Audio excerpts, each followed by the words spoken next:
Hello, once again, and today is yet another episode of the D-Rank Warriors. Today we'll be covering the last D-Rank on Electric, and his name is Lantern.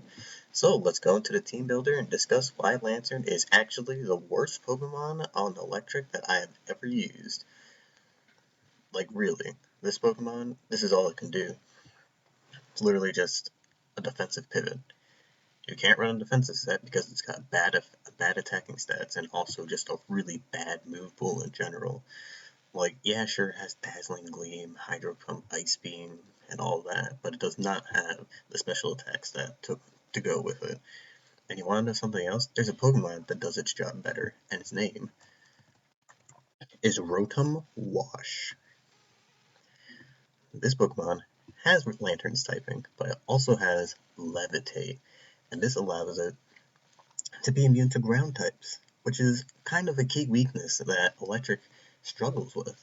And the fact that it has that and can also have an offensive presence on top of that with a much better special attack stat, and better defenses. Also harder hitting stab. Well, actually, it does have a Hydro Pump, but the point of the matter is it's better offensively and it's better defensively. So why in the world is this mon even ranked on D for the electric viability rankings? And the answer is Heal Bell. Rotom Wash does not have Heal Bell, and Lantern does. So that's the one thing that Lantern can do that Rotom can't. And let me tell you, well, that and Scald, but Scald doesn't really mean that much in the long run. And Heal Bell.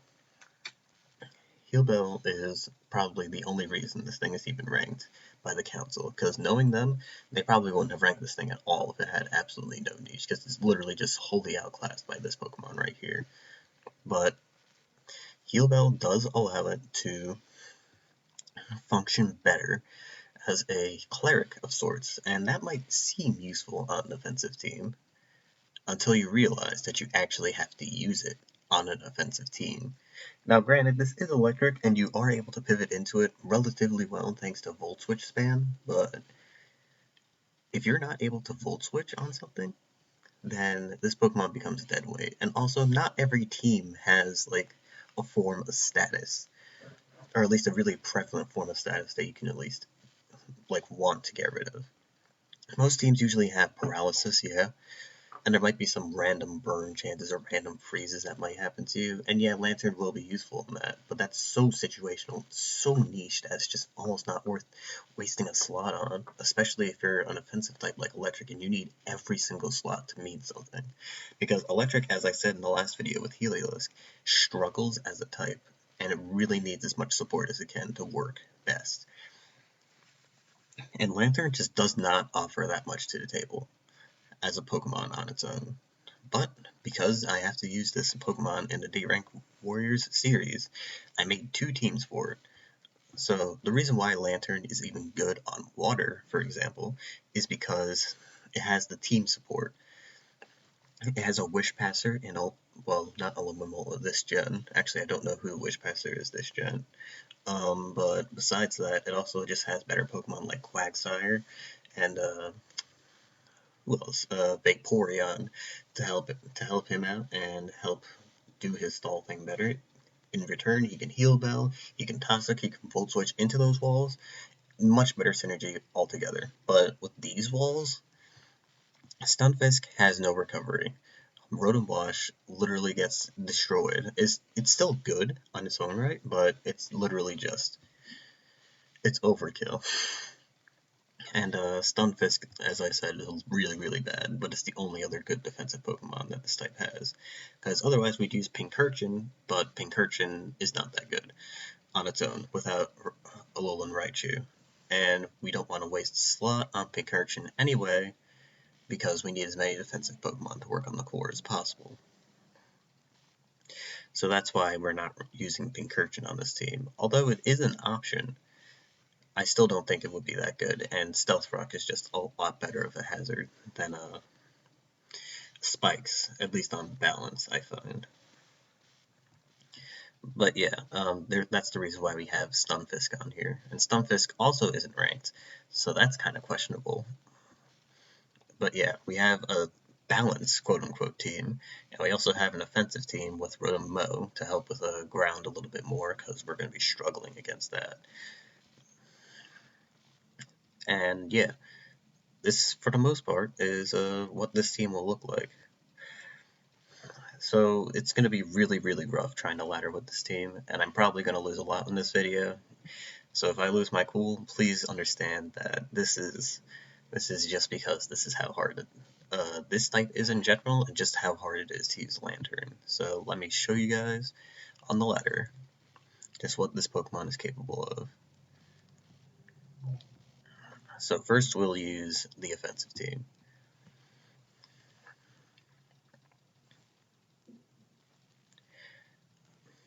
Alright, so this offensive team utilizes webs along with a bunch of volt switching choice band attackers. They can all take their individual amount of status, but namely we'll be trying to heal off burns from Zeraora and Morpeko, and also trying to get rid of Toxic whenever we can. But we'll be going against the fighting team, which is kind of good for us because fighting cannot deal with webs whatsoever. However, fighting can also just overpower us completely in offensive power, but we'll worry about that part later. But right now we'll lead with Galvantula. Hopefully he doesn't win the tie versus Cobalion. Assuming Cobalion is even, yeah, it is the lead set. He does win the tie, unfortunately. We get the Thunder. He uses Toxic on us. For some reason, he has Toxic on fighting, even though Thunder Wave is better, because it allows you to slow down threats and also just check things better. But yeah, he has Toxic for whatever reason. And now he leads with Hawlucha. So Hawlucha is probably going to close combat here. And I still want to use webs because Zeraora desperately needs Terrakion to slow down. So we're going to use webs.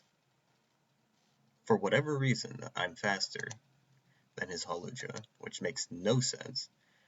But whatever, I guess that means we can kill him with Zeraora now. Because hopefully close combat slash whatever he has on there doesn't kill. So we're going to Volt Switch here. High Jump Kick should not kill at base power, because Hawlucha is not that strong of a Pokemon.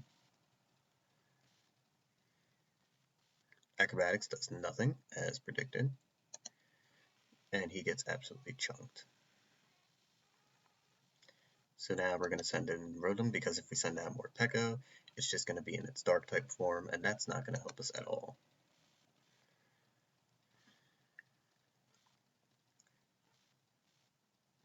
Oh, this isn't good.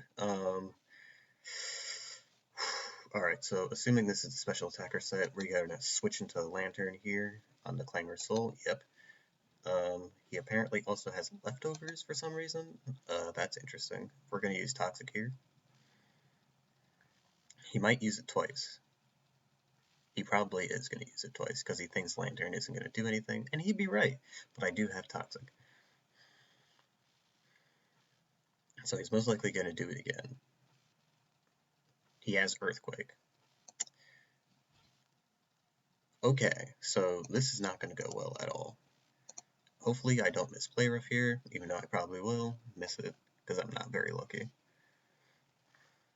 Alright, we hit here, and it does kill, thank God. Alright, so Terrakion comes out now, and honestly, I would go for the close combat, but let's just calc real quick to see if it actually kills. Because we have a Expert Belt on. Let's see, Expert Belt. Close combat against Terrakion. And it has a very high chance to kill.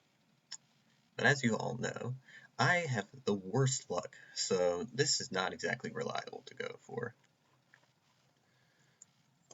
But just for the sake of proving a point of how bad my luck is, and because I can win with Toxtricity and Morpeko anyway, let's go for close combat. Oh, I actually get the roll. That's good.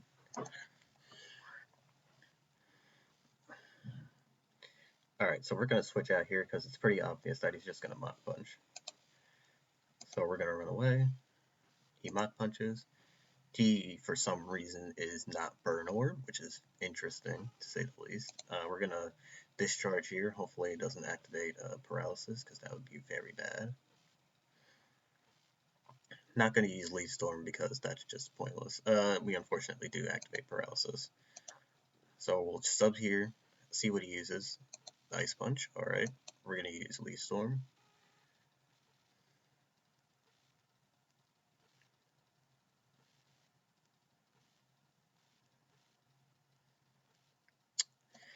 Hopefully he makes a move eventually. Alright, he made his move. Leaf Storm does not kill, but Rotom is also dead. Toxtricity just spams Overdrive, and we win the rest of the game.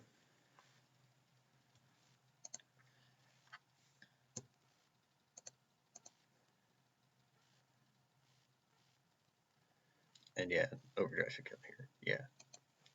And that, ladies and gentlemen, is why fighting sucks.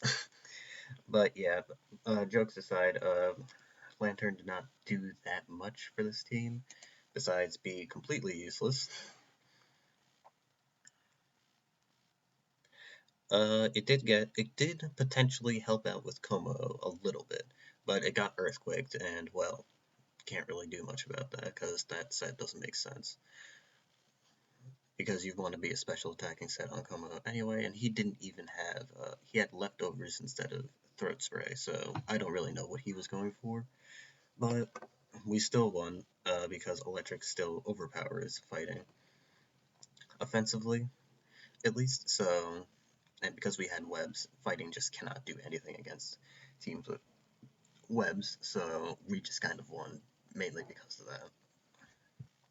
But yeah, we'll go on to our next match with the same team. Hopefully we get a more balanced team next time so I can show you how Heal Bell is a little useful.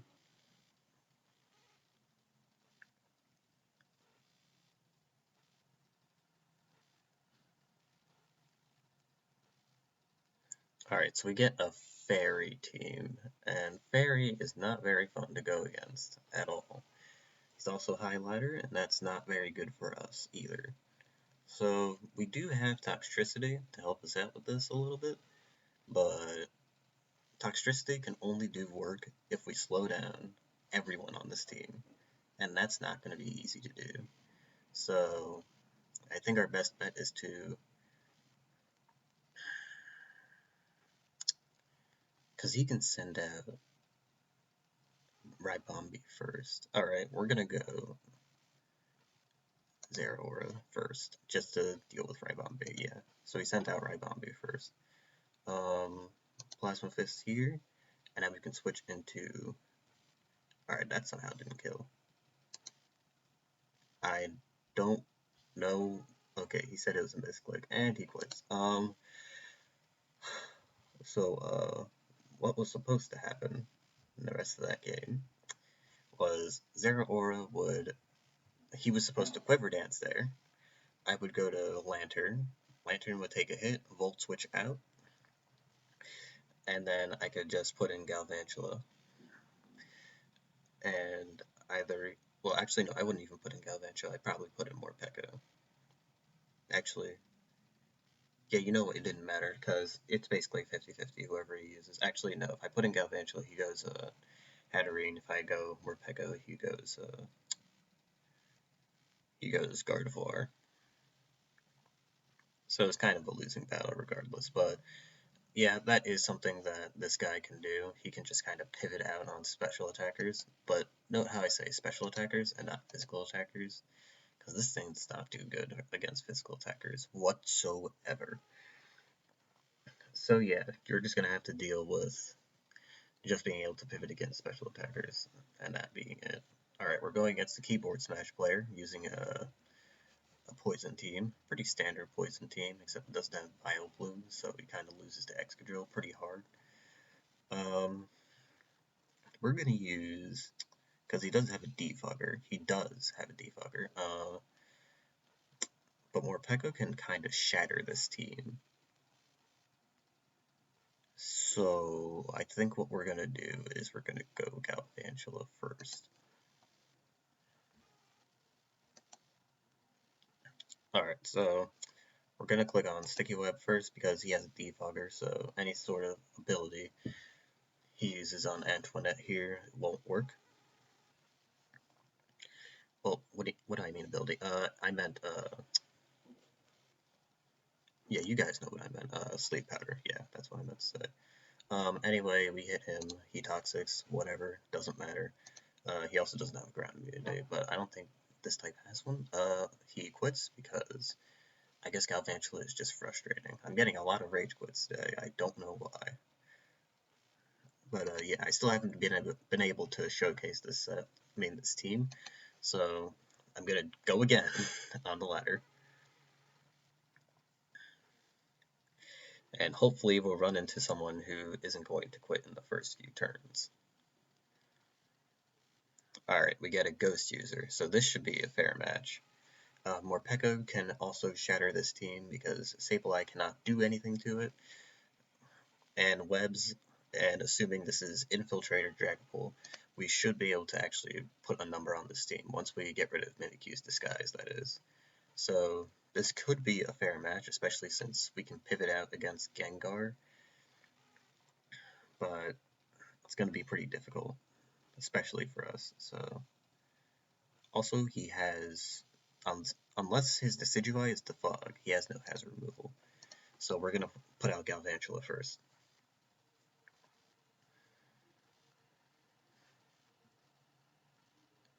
Alright, he's mid-ladder, so this should be a fair match.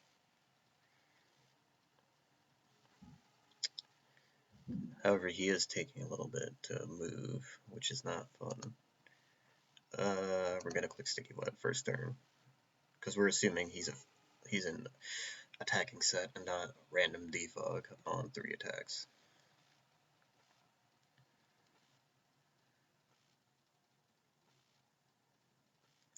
Also another bad thing about this MU is Toxtricity can't spam Boom Burst and just reliably get kills, so that's kind of unfortunate.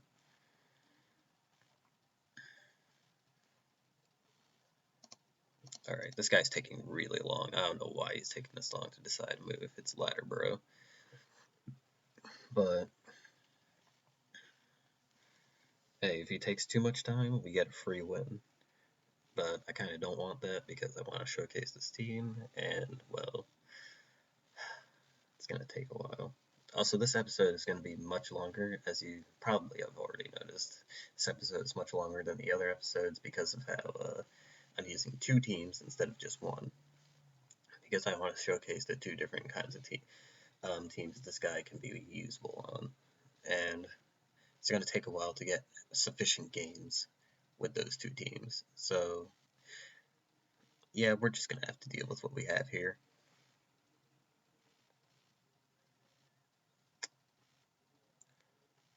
He is still not moved. And it is almost... he has 90 seconds left. That took way too long just to click a Spirit Shackle. That's such a simple play. I don't know why that took so long. Alright, so he Shadow Snakes. We die.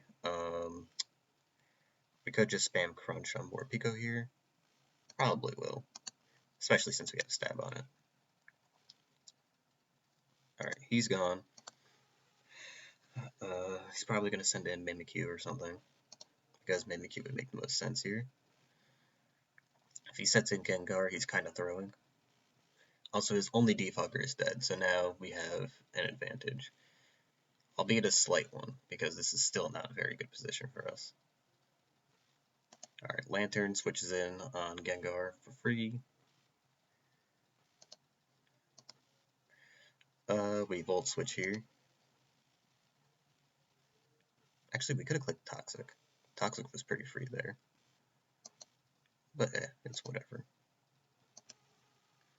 Alright, we're going to spam Aura Wheel here, because Sableye cannot do anything to us. As I said, Sableye cannot do anything to us. So we're going to spam Aura Wheel again. We're on Dark type, so Aegislash probably isn't safe for him.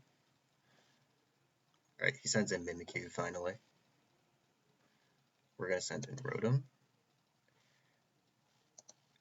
We're going to break that disguise of his.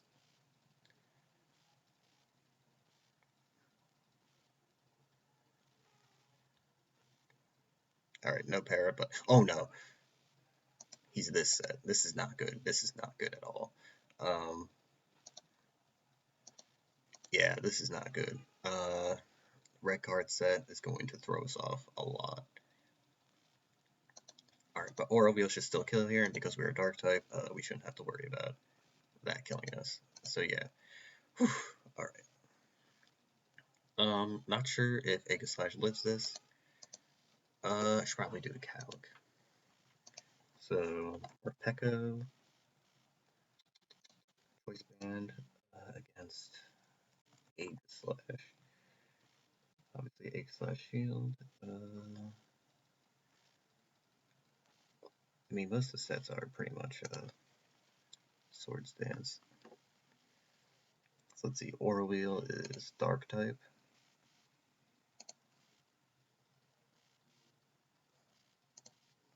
What? That doesn't make sense at all. Wait, this doesn't make sense at all. That the calc literally didn't change. Alright, let's just assume that Crunch is 110 base power. Yeah, it kills. Alright. Aura Wheel. Crit didn't matter, as you saw in the calc.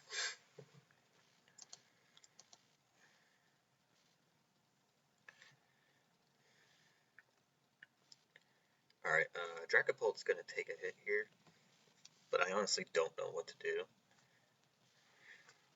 Because if I switch out, he could be expecting it. But at the same time, I don't think he would. I don't know. I guess we can sack it here, because we still win with Zera later on. He asked me if it's banded, and the answer is yes. Not that it matters that you burn me now, because it's too little too late.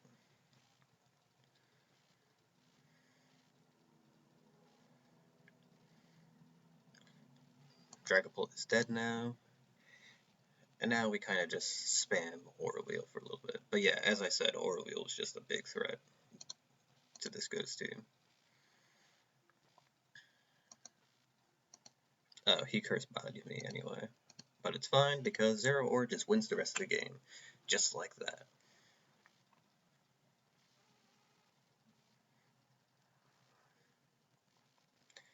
And yeah, for once, Lantern actually did something very useful in that game, which was switch into Gengar, who would have otherwise have taken a Pokemon, or would have made me go into a very hard guessing game, but Lantern can take any hit that Gengar could have dished out.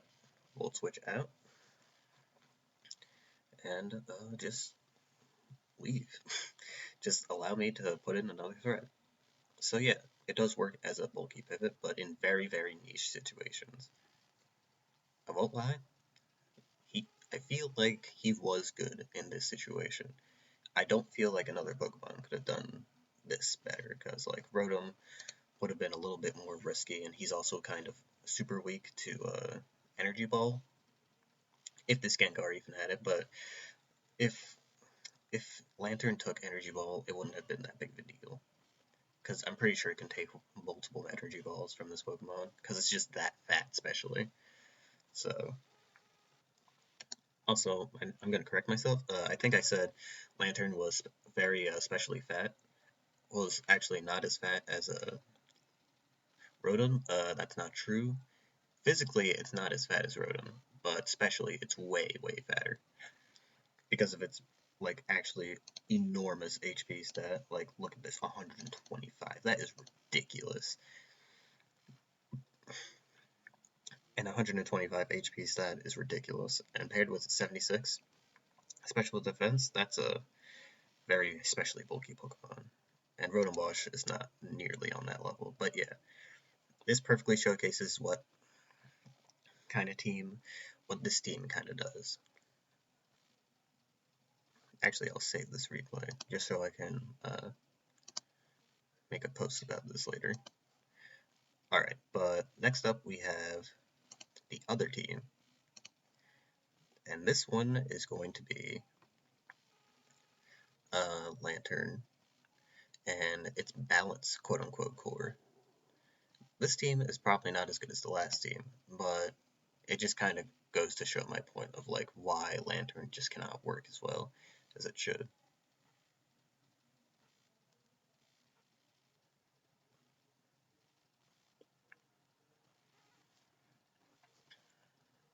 But yeah, also this team has some whack sets. It has for example,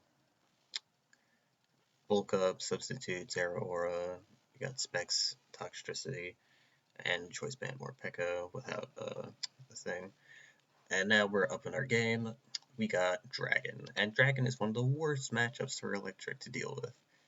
I mean, the only thing we can do is hope Toxtricity can just spam stuff. Alright, but we're going to use Stealth Rock here because Dragon does not like Stealth Rock at all. Notably, in every single generation, it just hates it.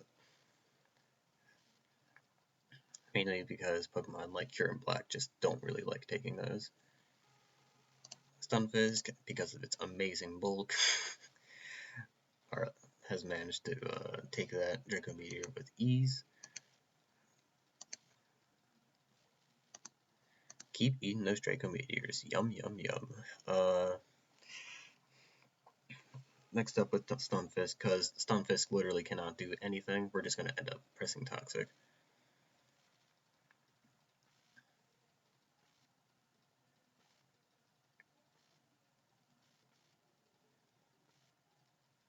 Also, Rotom is especially defensive on this team, in case you were wondering.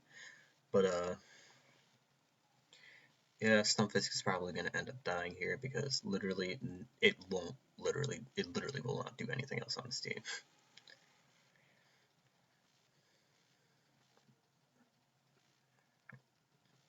But yeah, this core is not very good at all. But I feel like this is the only core Lanturn can really be effective on because, like, it needs defensive Pokemon to work. Alright, so reveals Dark Pulse. Morpeko doesn't hit with anything, unfortunately.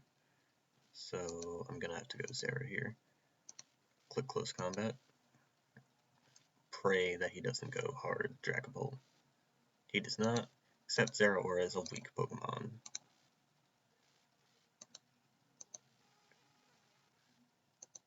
Probably should have sent in Morpeko there, actually. That was bad.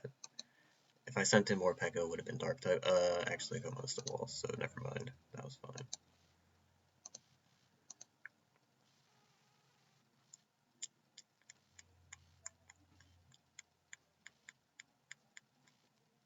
This guy's also a highlighter, which is kind of ridiculous. Getting a lot of highlighter people. Don't know what that's up with. What's up with that?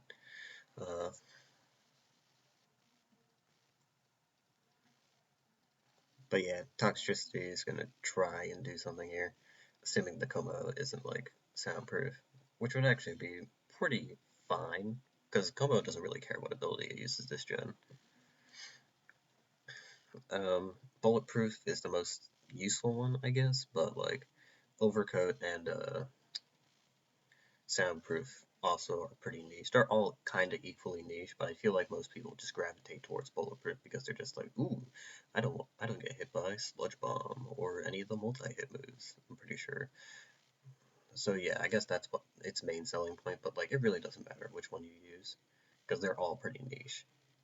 He sends in Dragapult. We don't know what set this thing is because we know in Low Ladder that they absolutely love the Dragon set. The Dragon Dance set, so we're gonna send in Lanturn on that Draco.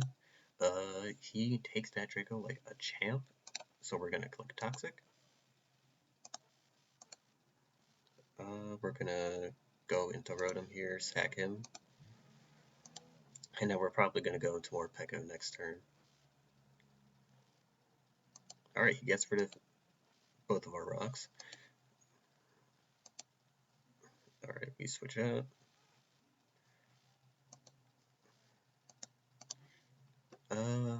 He's probably gonna kill me here, but it's whatever. Actually, yeah, it's fine. Just click Aura Wheel.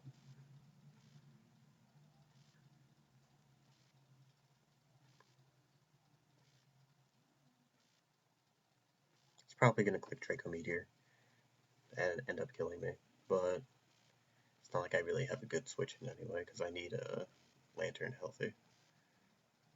Not sure why you'd click Hurricane though, that doesn't make sense.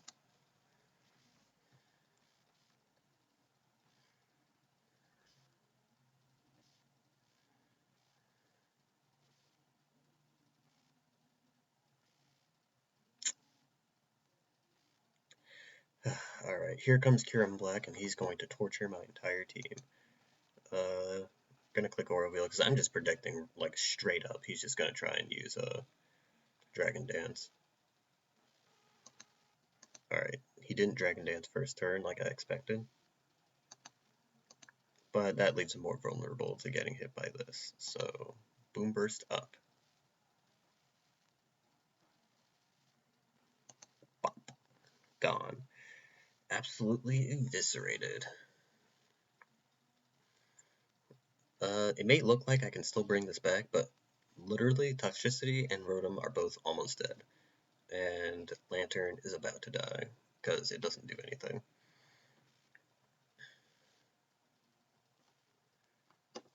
Alright, Como comes in. I'm predicting he's going to use the move.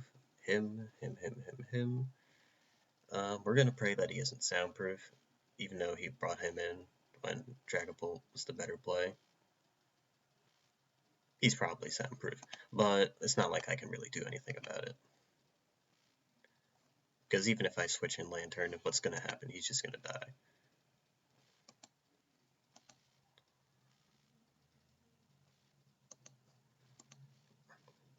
Anyway, yeah, I'm pretty much sure I just lose here. This is a pretty bad matchup regardless. But, yeah. Also, he's physical for some reason. I don't know what's up with that in this ELO. But apparently they just love running physical sets on Como. Yeah. Didn't really matter how I did against him. But yeah, this team is not good at all. And it's why I feel like Lantern just isn't effective, because this is...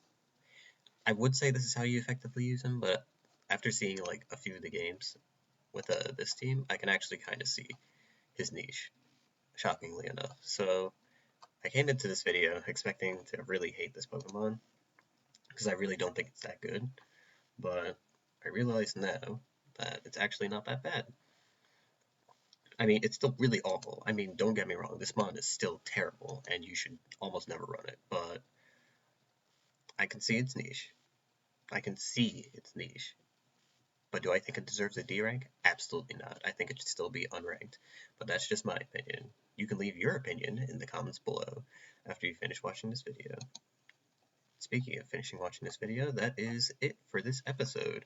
So, if you enjoyed watching me rant and rave about this Lantern and why I don't like it so much, despite being turned on it eventually, go ahead and give me a like, and also subscribe if you really enjoyed this kind of content.